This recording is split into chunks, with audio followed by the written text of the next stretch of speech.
Potter. Tonight we're going to be going over PPE, personal protective equipment. I've been with James City on the floor for about a year now. Outside of that, I have 3 years back home in Gloucester volunteering. So I have a little bit of a leg to stand on talking about PPE here. If we do have an emergency, exiting the building, we're going to go out here, we're going to take a left, another left, go down the stairs. Bathrooms are right across the hall. The break room is the canteen. We're going to take a right, and then it's going to be across the hall, right next to the bathrooms. If you guys want credit for this, be sure to sign the sign-in sheet here. If you're going to listen to me talk, I want you guys to get credit for it. So, talking about PPE. PPE is very critical to our mission. We've all, made a commitment to the citizens of our respective communities, and if we want to keep that commitment, our PPE needs to keep us safe, and in turn, by keeping us safe, it's helping keep our citizens safe. So make sure we're wearing it right and actually wearing it. Don't get complacent.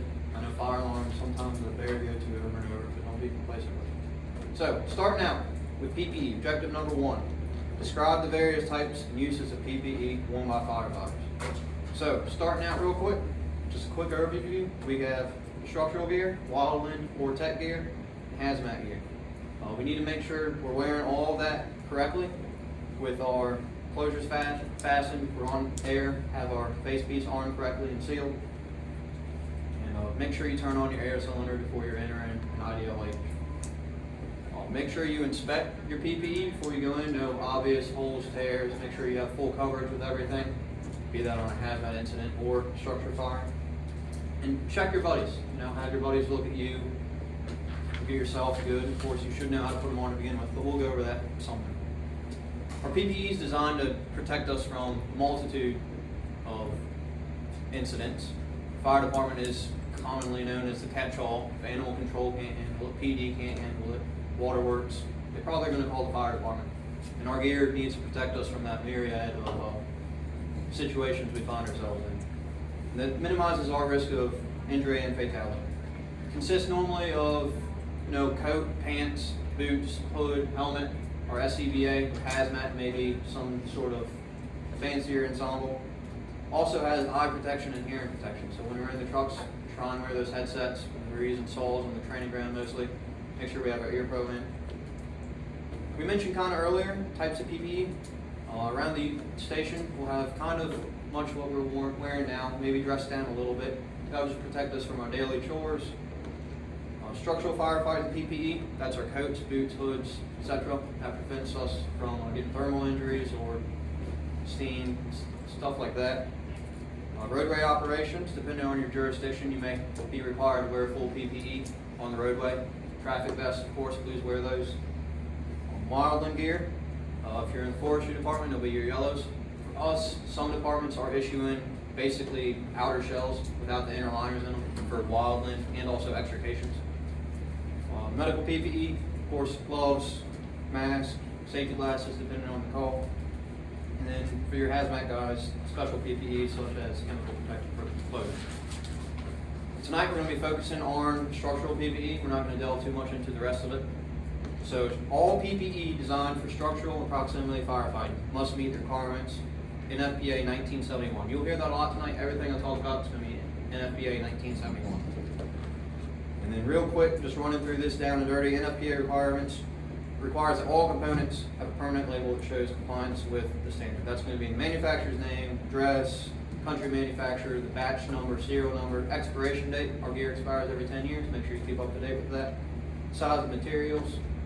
And with regards to materials, our gear has something called PFAS in it from the factory.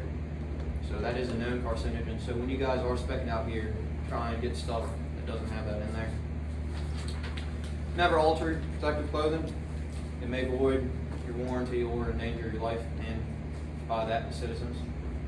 Going over helmets first, manufactured in a variety of designs and styles. Leather as intended, and plastic with some other infused strengthening material in there.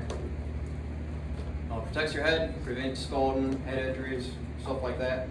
It does actually have a thermal shell in there as well, that little plastic gray piece in there. It says it's an impact cap, but if you pull out your helmet and smash it with your hand, it just goes right through it. Really does more on the thermal side than actual impact protection. Helps identify personnel. So most departments around here, black is your firefighters, red is your officers, and then white is your chiefs. Some places have other colors, so York County has yellow for the firefighters. So just something to keep in mind, again, refer to your jurisdiction. Must be worn correctly. Of course, it's going to be on your head. Make sure you're wearing your chin strap. I know it's easy to leave those loose, and they like to fall off in that case. And fold your ear flaps down, protect your ears, and even if you're wearing a hood. I know some people like to leave them up. It really is something we need to try and leave down at all possible. Second thing we're going to go over is eye injuries. They are actually some of the most common injuries that we have on incidents, be that from fluids, flying objects, dust. Stuff gets in our eyes and we only get 2 pairs of them. It's really hard to replace them. So try not to get those hurt. Wear your eye protection. So helmets must come equipped with face shields or goggles. So from the factory, they can come with 1 of 3 options. It's either going to have Borks. MSA has in the helmet flip down visors, and then also goggles is another option. With regards to the Borks and the flip downs, you need to be wearing primary eye protection with it, which is just your standard safety glasses. As we all know, Borks do leave a good gap beneath your eyes, so that's why you need to wear your safety glasses. NFPA 1500, as I said, requires goggles or appropriate primary eye protection to be worn in operations where protection from flying particles or chemical splashes is necessary. So, I know me, we were on an extrication one time, popped the hinge, piece came up, hit me in the face. Thankfully, I did have my Borks down like a nerd, but I did save my face, and that's pretty much it with that. Third thing we're going over is our hoods. So they're fire-resistant fabric coverings that protect ears, neck, face from exposure to heat, embers, and debris. Quick thing again on the cancer with your hoods, they do have the most carcinogens in it post-fire, so make sure, even if you don't get the chance to wash your ear, try and wash those hoods at the very least. Pretty good. They cover areas that may not be protected by your other gear. The face piece, or the face opening, has an elastic band that will go around your SCBA face piece.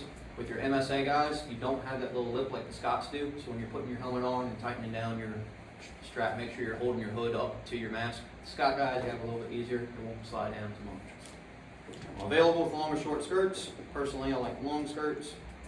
Designed to fit inside your coat. So when you're putting your gear on, make sure you're putting your hood on first and make sure it's tucked in nice, don't have any gaps or anything. Sometimes some newer people you'll see they'll try and put that on and then shove it in their coat. It's a mess and not very good protection there.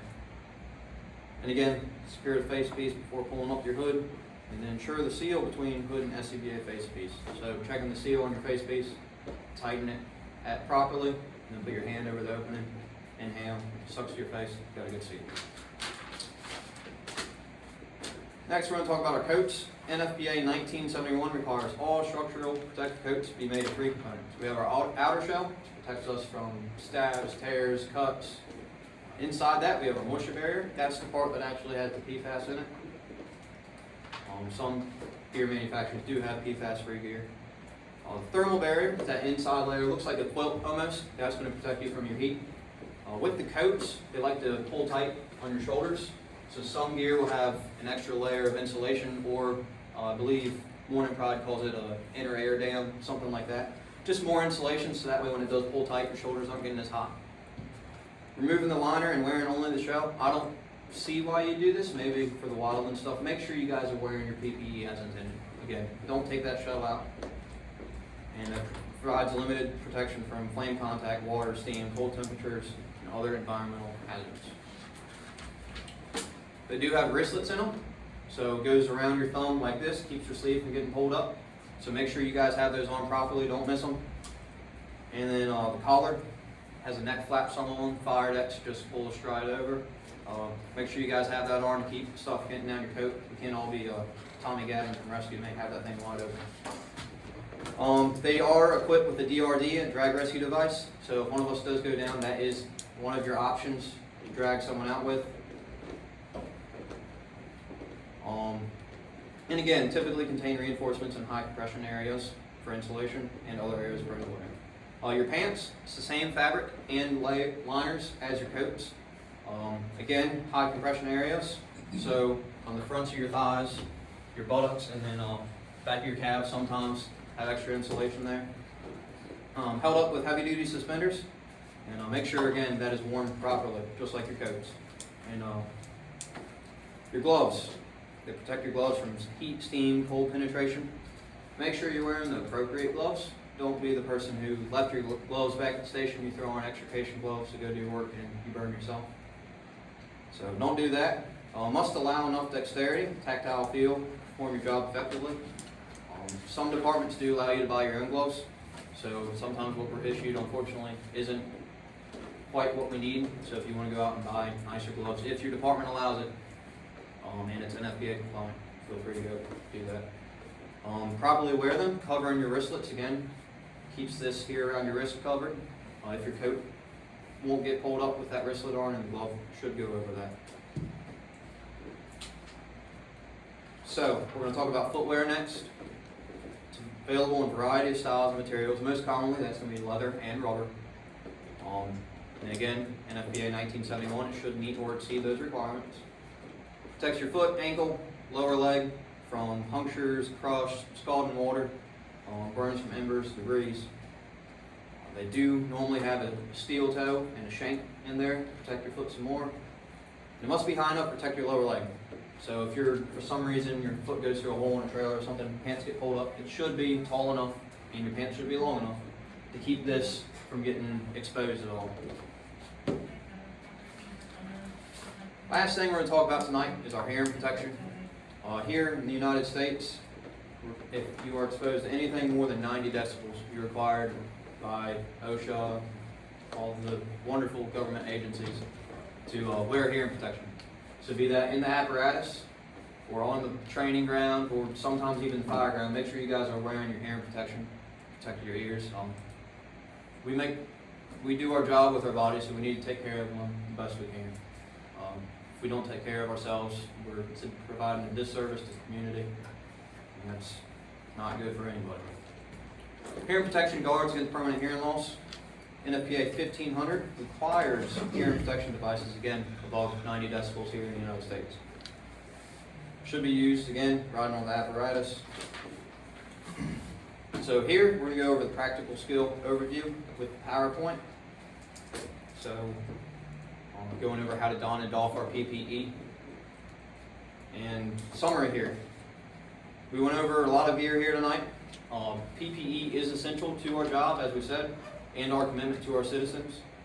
However, it must be worn properly, be used as intended, and be worn in the first place. Again, don't be lazy, don't be complacent, don't go somewhere, oh, we've done this a million times, get complacent with it, get caught with your pants down literally. Inspect fire and inspect victims. Any questions, comments? Yes, sir. That's what we need.